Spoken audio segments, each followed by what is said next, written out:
Parfait. Bonjour et bienvenue au deuxième jour du camp de carrière 2023. Alors, la séance d'aujourd'hui, de ce matin, ça va être sur créer la publication parfaite.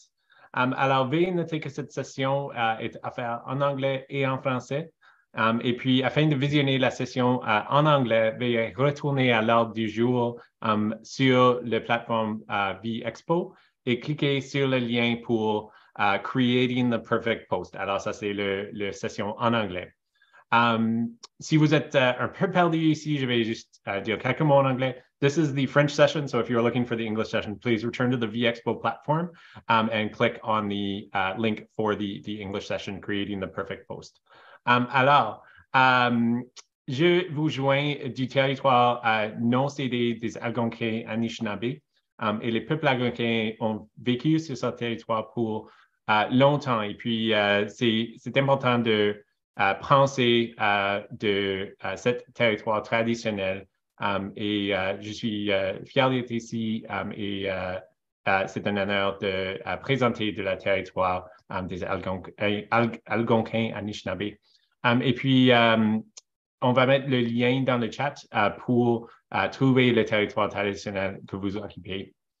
Au courant de la session d'aujourd'hui, veuillez partager vos questions en utilisant le bouton questions et réponses qui est nommé Q&A sur la plateforme Zoom. Et puis, vous pouvez voter pour les questions que vous voulez voir posées en cliquant sur le bouton pouce en l'air.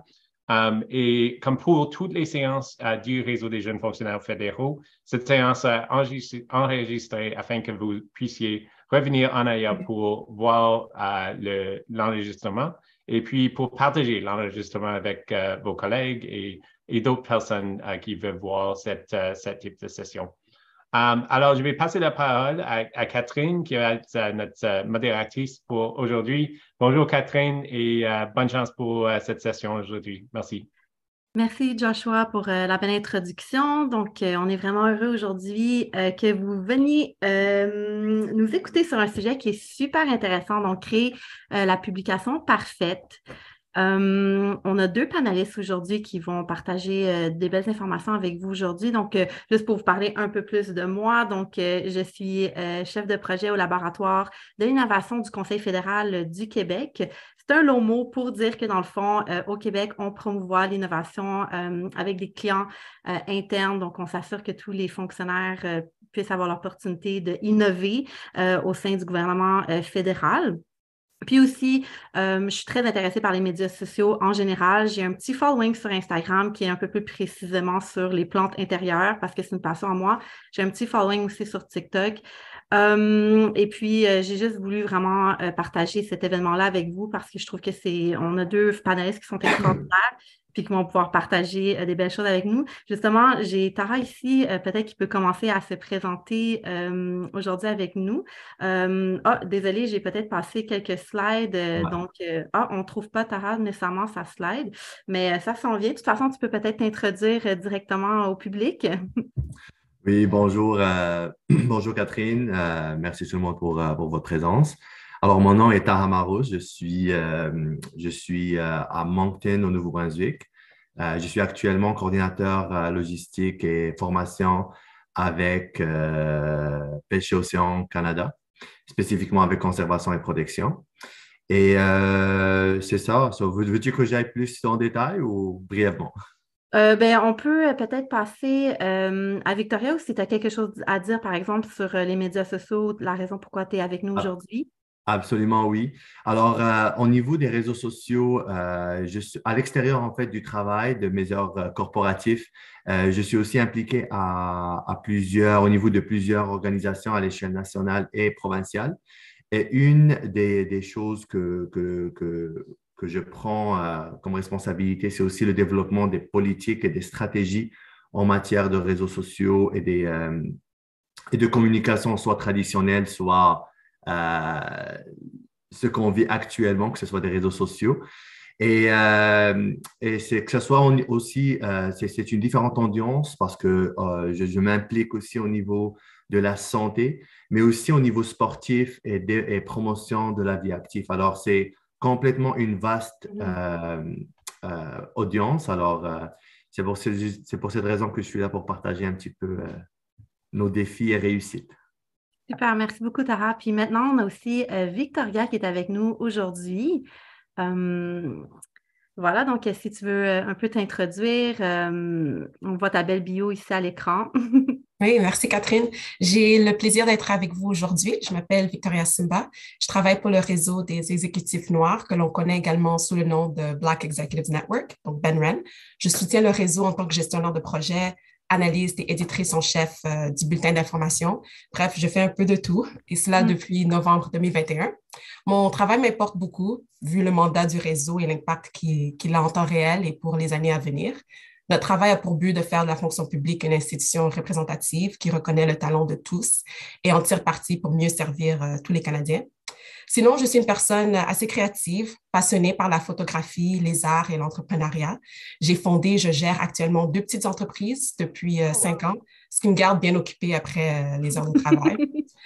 Sinon, je suis très ravie d'être parmi vous ce matin et j'ai hâte à notre discussion. Je suis d'autant plus heureuse de pouvoir avoir cette discussion dans ma langue maternelle. Ça ne m'arrive pas souvent de pouvoir parler en français vu l'environnement de mon équipe et de mon travail. Donc, ça me soulage de prendre un petit repos de l'anglais. J'espère que vous vous sentez pareil. Ah, c'est le fun. Merci beaucoup. Avant de commencer, on a quelques questions de sondage que je crois qu'ils vont être partagées. Voilà, donc à l'écran que vous voyez immédiatement. Donc, la première question qu'on voulait vous demander, la question première, c'est: j'ai des aptitudes à publier sur les médias sociaux. Vous êtes d'accord, en accord? Est-ce que vous êtes à l'aise à faire ça? Donc, vous pouvez y répondre. Et la deuxième question, c'est: je connais mes obligations en matière de valeurs et éthiques sur l'usage des réseaux sociaux en tant que fonctionnaire. Est-ce que vous les connaissez, les règles, ou non? Donc, un petit polling. Moi, je vais y répondre aussi tant qu'à y être. Je vais écrire oui. Puis, ça ne fonctionne pas, j'adore. Fait que je vais fermer ça. Donc, on va attendre le résultat qui va venir, donc qui apparaît à l'instant. Donc, en général, pour la question numéro 1, la plupart de vous sont en accord, donc un 38%, mais on voit quand même qu'il y a un petit groupe de personnes qui ne sont pas nécessairement au courant. Et ensuite, je connais mes obligations en matière de valeurs éthiques. Donc là, on est tous des fonctionnaires idéal. Super, parce qu'on est tous au courant, 75% d'entre nous, mais il y a quand même une petite partie qui n'a pas encore les références, mais ça va venir. Puis au courant de la présentation, j'espère que vous allez sortir d'ici avec un peu plus d'informations. Donc, super, j'adore. Donc, moi, je pense qu'on peut se lancer directement dans les questions. Donc, la première que je voulais vous adresser est la première. Donc, comment l'utilisation des médias sociaux a affecté votre santé mentale depuis votre venue dans la fonction publique ou en général? Tara ou Victoria, à vous de décider qui débute. OK, je voudrais bien commencer. Donc, pour moi, personnellement, j'ai l'habitude de prendre des pauses des réseaux sociaux. Et c'est pendant ces temps de pause que je réalise à quel point je suis moins agitée et comment je me sens plus relaxe et je suis plus concentrée sur mes objectifs personnels. Et récemment, en fait, en décembre 2022, j'ai pris une pause des réseaux sociaux et ça inclut mon Twitter et puis mon Instagram pour pouvoir vraiment passer du temps de qualité en famille puisque l'année dernière, on s'est trouvés tous à table avec nos réseaux, poster, tu vois, la table à manger, etc. Ouais.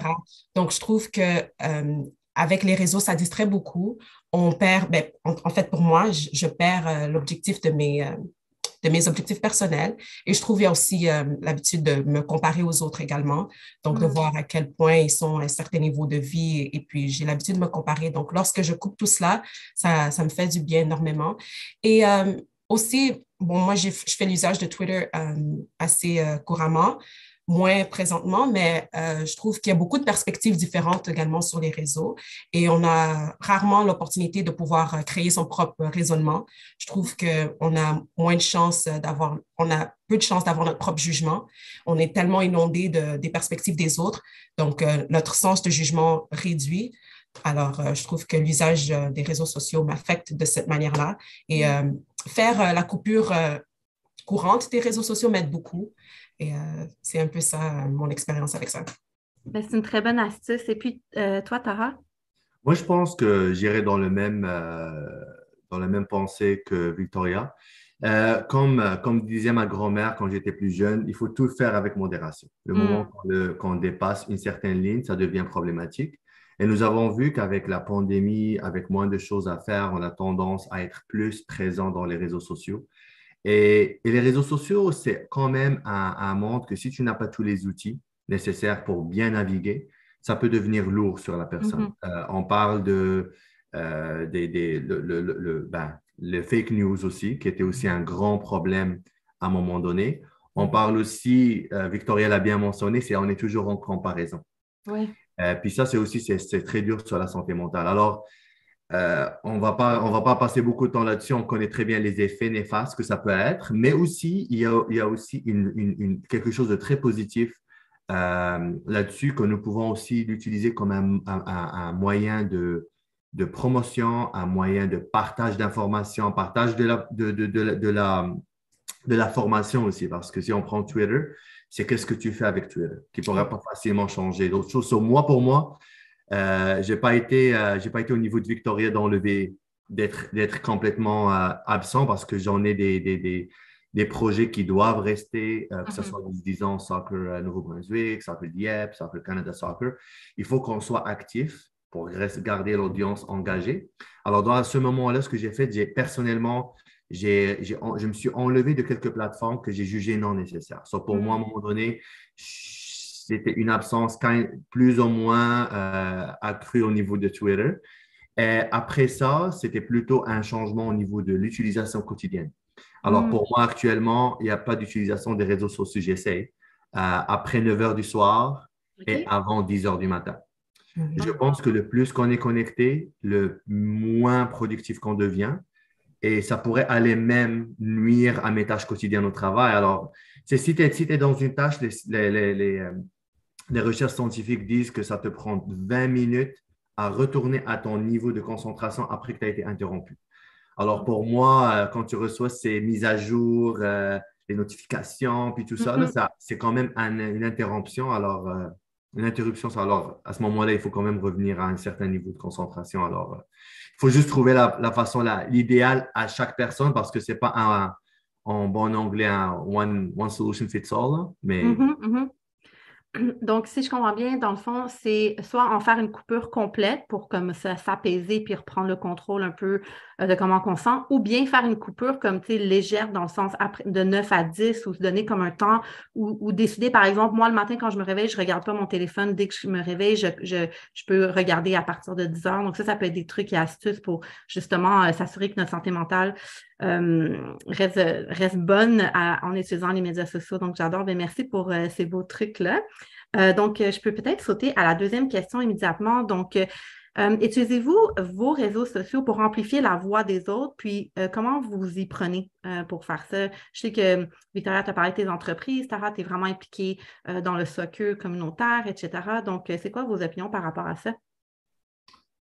moi, je pense que c'est très, très, très important. C'est ça que j'ai dit, le côté positif des réseaux sociaux, parce que c'est l'étendue que nous pouvons avoir sur un réseau social est complètement incomparable comparé à l'étendue traditionnelle ou bien organique qu'on avait dans le passé. Si je prends par exemple mon implication au sein de la fondation d'un hôpital que nous avons au Nouveau-Brunswick, si on était à acheter des équipements de quelques millions de dollars, nous n'aurons pas pu atteindre ce niveau au niveau des collectes de fonds si on n'a pas fait l'utilisation de nos réseaux sociaux. Et même les réseaux sociaux de nos membres du conseil d'administration, de nos alumni, puis même des patients de l'hôpital. Alors, moi, je pense qu'il y a quand même ce volet-là. Au niveau d'autres volets aussi, si on prend par exemple le volet sportif ou récréatif dans lequel je gère le plus, je suis le plus présent, on peut aussi voir que, par exemple, le manque d'infrastructure. Alors, si on parle de manque d'infrastructure, cette information ne va pas arriver au preneur de décision que par un courriel. À un moment donné, le courriel, ça reste là, mais ça prend le côté engouement envers la cause qui pourra être utilisé par le réseau social. Il peut utiliser un réseau social comme levier pour atteindre un objectif spécifique. Super, j'adore ça. Puis toi, Victoria, tes opinions sur ça? Oui, j'aime bien ce que tu as dit, Tara. Pour moi, l'utilisation des réseaux pour amplifier la voix des autres, c'est très important. On peut voir en 2020 les événements qui ont eu lieu aux États-Unis de la mort de George Floyd. Nous étions tous casaniers dans dans nos maisons, et puis ce mouvement de Black Lives Matter s'est fait entièrement sur les réseaux et juste amener l'importance à la cause de la vie des Noirs et comment ils comptent la vie des Noirs. C'était complètement sur les réseaux sociaux. Donc, on peut voir vraiment l'importance des réseaux sociaux et de façon positive, on peut le dire aussi. Ça l'aide beaucoup à amener, on peut dire, le mot en français m'échappe, mais l'awareness à certaines causes et certaines injustices. On peut voir plein de différentes causes politiques également qui se font sur les réseaux. Donc, je trouve que c'est aussi important pour pouvoir amplifier la voix des gens qui sont marginalized. Voilà, pouvoir amplifier leur voix, et je trouve que c'est important pour pouvoir utiliser sa plateforme pour faire cela. Bien sûr, c'est ça. Dans le fond, les médias sociaux, ça peut servir comme mouvement social, littéralement. Puis comme que tu l'as dit, surtout en 2020, lorsqu'on était en pandémie, il y a eu des mouvements extraordinaires qui sont arrivés. Puis c'est grâce justement aux médias sociaux. Fait que bon point, l'utiliser vraiment comme un modèle de communication. Puis on peut atteindre vraiment l'international, local. C'est ça. Fait que je comprends vos deux points. Puis exactement. Donc c'est pour ça que vous êtes ici, parce que vous avez répondu à tout. Et on peut même le banaliser. On a parlé ici d'amplifier la voix des autres, mais on peut aussi banaliser amplifier la voix des autres. Si j'ai un ami qui cherche un emploi, puis je le poste sur LinkedIn disant que monsieur tel ou madame tel cherche un emploi, juste à cela, ça peut avoir un impact. On a déjà eu des histoires de succès juste à travers une publication en ligne. Alors, les partages, les likes, les j'aime sur les médias sociaux sont extrêmement importants. Puis il y a tout l'aspect algorithme aussi là, qui rentre là-dedans, qui n'est pas nécessairement le sujet d'aujourd'hui, mais qui a un impact. Donc, juste quelque chose de très simple que les gens peuvent faire à la maison, de liker, de partager, peut aider le mouvement énormément. Fait que c'est un bon point, Tara. Vu que le temps file plus rapidement que nous avions prévu, ce qui est super, dans le fond, parce qu'on a plein de choses à dire, je vais sauter tout de suite à la question 3 que nous avions décidé de partager avec vous. Donc, dites-vous que vous êtes fonctionnaire sur les réseaux sociaux, puis j'attacherai peut-être comme une petite sous-question à ça. Comment on peut gérer notre marque avec les publications qu'on crée. Donc, tu sais, oui, je suis fonctionnaire, mais en même temps, je suis un individu. Comment on manage tout ça, là? Je peux débuter? Vas-y, Victoria, oui. C'est intéressant comme question, honnêtement. Moi, je suis quelqu'un qui valorise beaucoup la séparation entre ma vie personnelle et ma vie professionnelle. Donc, la façon que j'ai fait ça, donc je peux dire que oui et non, je suis fonctionnaire sur les réseaux, donc j'ai en fait 2 comptes Twitter. J'ai un compte que j'utilise, que je suis mon député, etc. C'est plus mon Twitter professionnel, je peux dire. Et ensuite, j'ai aussi un Twitter personnel à moi. Et le compte personnel que j'ai, j'attache pas mon nom, par exemple. Donc, je mets pas mon nom complet. Mon Instagram aussi, à un moment donné, il était privé. Ensuite, je voulais que ça soit un peu plus public, mais j'attache pas mon nom de famille, par exemple. Donc, il y a cette sorte de séparation que je crée pour moi-même, puisque, oui, il y a certaines de mes amies qui savent que je suis fonctionnaire. Si on trouve sur LinkedIn, on peut trouver également, mais je préfère vraiment garder ça séparé, puisque nous savons que lorsque nous identifions en tant que fonctionnaire, il y a certaines valeurs éthiques qu'il faut respecter.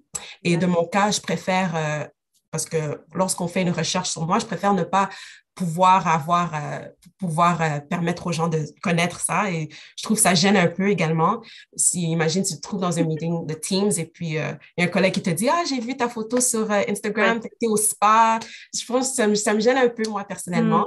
Donc, je préfère séparer les deux. Et là, mon compte LinkedIn, je garde ça également professionnel. Donc, c'est vraiment permettre de séparer. Donc, si vous êtes quelqu'un qui valorise ces choses-là aussi, ce serait peut-être une approche à considérer de juste enlever ou changer ton nom, utiliser un username, un pseudonyme un peu plus différent et pour éviter un peu la gêne que ça peut créer. Également, les stéréotypes ou genre les jugements non voulus, par exemple. Nous savons, nous sommes Oui. tous humains. Lorsqu'on regarde le compte de quelqu'un, je trouve que ça n'a pas rapport avec la vie professionnelle. Donc, je préfère garder ça séparé. Ça serait peut-être une approche qui pourrait être bénéfique pour vous aussi. Donc, c'est petite astuce. 100%, et j'en prends note parce que peut-être que je ne fais pas assez ça. Donc, j'ai un nom de famille quand même qui est hors du commun, puis on peut peut-être me trouver un peu facilement. Fait que j'en prends note. Donc, peut-être que mes médias sociaux vont changer d'ici demain. Donc, merci Victoria. Ben, de mon côté, c'est un petit peu différent parce que mon nom est un nom, je pense que je suis le seul Taramaros au Nouveau-Brunswick. Mm-hmm. C'est quelque chose à dire que tu me dis, ouais. le premier à sortir. J'aurais aimé avoir la même stratégie que Victoria parce que c'est clair, le moment que tu sépares les deux, ça te donne quand même une bonne flexibilité, puis tu sépares le personnel du professionnel. Dans mon cas, moi, je maintiens les deux. Je maintiens les deux dans le même. La seule chose que je fais, c'est que je choisis, j'ai mis une ligne directive pour l'utilisation de mes réseaux sociaux. Quelle est la raison pourquoi je les utilise? Et ça va toujours déterminer quel genre de message que je publie à chaque fois. Si tu vois mes publications de 2009, quand j'étais encore à l'université, c'est clairement pas la même chose après parce que tu peux voir une croissance. Heureusement, il n'y a rien de mauvais là-dedans, anyway, mais c'est juste le côté plus intellectuel qui sort ou qui se développe, mais aussi nos intérêts changent au fil des années. La seule chose que moi j'ai eue, c'est que si j'ai à partager quelque chose de très professionnel, LinkedIn est la place pour ça. Souvent, je vais aller chercher pour partager des publications qui sont hybrides entre le personnel et le professionnel. Dans ce cas-là, ça pourrait aller sur Facebook. Ou bien s'il y a une publication qui est plutôt informative, ça peut aller sur Facebook. Dans mon passé, je me suis déjà présenté aux élections municipales, ici chez nous à Dieppe. Puis, ce qui s'est passé dans cela, c'est que tu vas commencer à avoir une audience qui est complètement différente. Le monde te suit, le message partagé va impacter qu'on le veuille ou pas. Exact. La façon comment il va être interprété par le monde, parce que nous, on est responsable de ce que, quand on n'a pas un statut, on est responsable de ce que nous publions et pas de ce que le monde interprète. Le moment que tu commences à avoir un statut, tu dois être conscient de ce que le monde peut interpréter aussi. C'est ça le truc. Alors, si je reviens vite fait à ta question qui est, dites-vous que vous êtes fonctionnaire. Dans une expérience précédente, j'ai travaillé avec Service Canada. Puis c'était en plein transition quand ils ont pris la PCU, puis ils l'ont mis de ce Revenu Canada à Service Canada. Ouais. À ce moment-là, je ne disais même pas que j'étais fonctionnaire dans ce département parce qu'on savait la frustration qu'il y avait dans ce temps pour beaucoup d'autres raisons.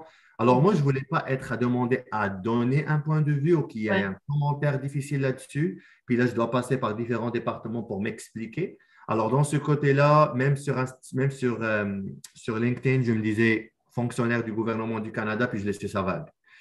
Après, j'étais à une position qui est plus différente avec Pêche et Océan Canada. Comme vous le savez très bien, au niveau de l'Atlantique, Canada-Atlantique, on est quand même une communauté de pêcheurs. Le moment que je m'identifie comme quelqu'un qui travaille avec Conservation et Protection Canada, là, on est directement lié à des agents de pêche qui font l'application de la loi à des pêcheurs. Alors, tu auras toujours des questions concernant les types de pêche, concernant la protection des baleines. Il y a beaucoup de choses qui viennent à nous. Alors, dans ce cas-là, vu que je suis plutôt dans le côté administratif et de formation, alors je me sens plus à l'aise à m'identifier dans ce département. Je ne l'aurais pas fait avec Service Canada. C'est ça. Juste pour éviter des questions sur l'assurance emploi, sur ceci, sur cela, le changement de nombre d'heures. Alors, c'est ça un petit peu la différence entre deux. Et chacun a son vécu, chacun a son domaine, alors ça peut changer d'une personne à une autre. 100%. Donc, c'est vraiment la circonstance, le moment, ou bien, comme Victoria proposait, de vraiment séparer les deux totalement. Donc, c'est ça. Fait que, effectivement, c'est vrai que quand un fonctionnaire est en politique, ça doit changer la donne totalement. Moi aussi, je ne m'aventurais pas là-dedans, mais moi aussi, ça m'est arrivé de faire une élection pendant que j'étais fonctionnaire. Puis là, il y a beaucoup de règles éthiques sur les médias sociaux qu'on ne peut pas publier pendant les heures de travail, etc. Puis il y a un gros document qui est offert pour vraiment nous guider là-dedans. Mais je comprends totalement que c'est ça qu'il faut vraiment réfléchir à comment on va gérer la situation, puis vous avez donné des super de bons points. Le temps fait, peut-être qu'on a peut-être le temps rapidement, juste aller voir la petite horaire ici. Je m'excuse de ne pas être familière à 100%. Donc, on a encore un petit, peut-être 2 minutes pour discuter. Je vais y aller peut-être avec la question 4. Donc, comment puis-je créer des messages qui apportent une valeur ajoutée à mon public? Donc, vous, est-ce que vous avez des stratégies justement pour faire ça, peut-être rapidement en 1 ou 2 minutes chacun? Oh, je commence avec Victoria. Vas-y. D'accord. Oui, donc moi, pour ma part, j'ai de l'expérience à faire des bulletins d'information. Dans à peu près tous mes postes, j'ai été éditrice en chef des bulletins d'information. On dirait que c'est toujours moi qui propose parce que c'est tellement un outil de communication très efficace. Oui. Donc, premièrement, comment j'aborde cela, c'est je cherche à connaître l'audience. Donc, c'est qui l'audience à qui on veut s'adresser. Donc, par exemple, pour le réseau des exécutifs noirs, c'est des cadres, c'est des fonctionnaires, des cadres. Ils ont peut-être 5 minutes dans leur journée pour parcourir un bulletin d'information. Donc, par exemple, je mets au début du bulletin, à la première page, je mets un résumé ou un aperçu des points saillants.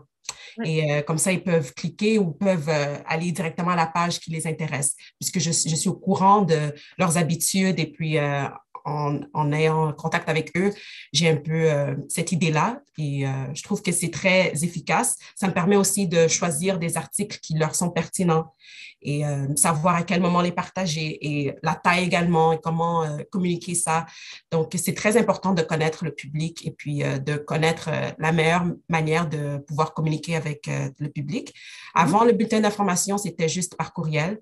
Donc, c'était courriel ou c'était LinkedIn, mais pour pouvoir vraiment permettre de consolider le tout, dans ce cas-là, c'est pour ça que j'ai créé le bulletin d'information pour vraiment tout mettre l'information à l'intérieur. Donc, c'est très efficace de savoir à qui on s'adresse. Vraiment une bonne astuce. Donc, de faire vraiment comme un one-pager. Pourquoi je parle en anglais? Mais tu sais, des sujets clés pour attirer l'attention rapidement, surtout si tu travailles avec des hauts fonctionnaires, effectivement, qui ont leur horaire est chargé de 9 à 5 sans arrêt. Ils ont besoin de quelque chose de comme vif, puis d'attraper leur attention. Fait que c'est un super de bon truc. Merci. Et toi, Tara? Moi, je le fais généralement, c'est plutôt de savoir l'audience, connaître ton audience, puis connaître les champs d'intérêt de ton audience.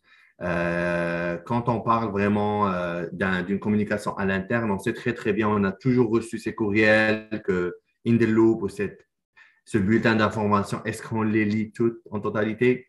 Probablement, je dirais 95% non. Alors là, il faut vraiment, c'est pour ça que je demande toujours pour un message qui soit court, précis et qui peut capter l'attention de la personne. Et qui peut vraiment être lu en un temps très, très, très réduit, tout en ajoutant des priorités. Alors, quand on dit des priorités, je ne dépasse pas 3. Ah, OK. Parce que ça, tu ne vas même pas les capter. Puis, à un moment donné, quand tu mets 5, 10, tu les perds directement. Parce que tu veux qu'à chaque fois qu'il voit que ce courriel rentre, tu veux qu'il soit excité à lire et à suivre un petit peu, puis à interagir avec toi du contenu fait. Mais là aussi, de l'autre côté, maintenant, si on a des communications à l'externe, parce qu'on est quand même des fonctionnaires qui sont impliqués dans d'autres choses, moi, j'utilise toujours encore la même situation, mais si je prends par exemple au niveau du soccer, tout notre compte Instagram, Snapchat, puis même maintenant TikTok, ils sont faits pour une catégorie d'âge qui sont nos joueurs et joueuses. Ouais. On parle de 18 ans et moins, même parfois 17 ans et moins. Mais là, quand on fait le Facebook maintenant, c'est pour les parents. Alors, ce que nous faisons dans des plateformes ne doit pas être la même chose qu'on fait dans une plateforme. La seule chose qui pourrait nous lier un petit peu, c'est les stories qui se passent entre les trois. Parce que quand tu mets une story, puis je m'excuse encore pour le mot, je ne pense même pas que ça se dit en français, mais vous comprenez ce que je dis, c'est que ça, c'est quelque chose qui peut naviguer entre les 3 ou 4 plateformes, mais il ne va pas rester plus tard comme une empreinte digitale dans la plateforme. Alors, c'est là actuellement que le message qui demeure, c'est le message qui doit vraiment répondre à la demande de cette audience. Le reste va aller à l'extérieur de cela, qui va être sous forme de story et tout. Mais au niveau à l'interne, ben, aussi, comme la communication avec les niveaux hiérarchiques sont complètement différents. J'ai une communication qui va à 5 chefs de secteur, alors que j'ai d'autres informations qui vont à 150 agents de pêche. Alors, ce n'est pas la même chose. Merci, Tara. On doit passer au mot de la fin. Ça a passé Mais- tellement vite. Le temps s'est été écoulé. Donc, le mot de la fin, mais merci beaucoup tout le monde. Merci énormément d'avoir participé. Comme vous avez vu, on avait deux panélistes qui sont extraordinaires. Je vous conseille fortement de les suivre sur les médias sociaux, de connecter avec eux si vous avez des questions par rapport à la rencontre d'aujourd'hui. Et bien sûr, vous allez pouvoir regarder à nouveau le vidéo qui va être publié. Si vous voulez retourner en arrière, si vous n'avez pas eu le temps de noter, comme moi, je me dépêchais de noter. Donc voilà, alors je vous souhaite un bon reste. On a un petit poll à la fin qui vous demande est-ce que vous avez apprécié, est-ce que ça a été un bon usage de votre temps? Donc simplement répondre, ça va aider le comité organisateur là, à gérer pour l'année prochaine. Donc voilà, j'ai fait un peu une conclusion là, on the fly, mais je vous remercie tous d'avoir participé, puis j'espère vous revoir bientôt au cours de la semaine. Merci beaucoup. Merci à vous deux, hein? Plaisir. À bientôt. À bientôt.